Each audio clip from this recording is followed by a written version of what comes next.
لاکھوں کروڑوں درود خاتم النبیین نبی اکرم صلی اللہ علیہ وآلہ وسلم پر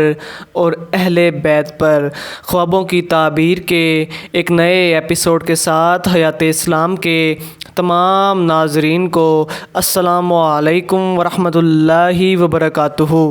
حضرت دانیال علیہ السلام نے فرمایا ہے کہ اگر کوئی شخص خواب میں دیکھے کہ اونٹ مست غضب ناک پر بیٹھا ہے تو دلیل ہے کہ اس پر کوئی بڑا آدمی قبضہ کرے گا، اور اگر دیکھے کہ اونٹ کے ساتھ جنگ اور لڑائی کرتا ہے تو دلیل ہے کہ کسی مرد اجمی کے ساتھ دشمنی ہوگی اور اس کے ساتھ جھگڑا ہوگا، اور اگر دیکھے کہ اونٹوں کے گلے کو چراتا ہے اور جانتا ہے کہ اس کے اپنے ہیں تو دلیل ہے کہ اس کو ملک ملے گا اور وہ اہل ملک پر حکومت کرے گا،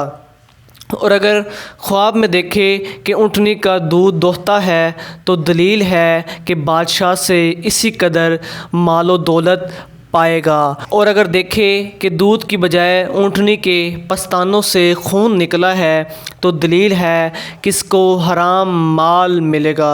اور اگر خواب میں دیکھے کہ کسی نے اس کو اونٹنی بخشی ہے یا اس نے خود خریدی ہے تو دلیل ہے کہ عورت کرے گا یا کنیز خریدے گا۔ جزاک اللہ۔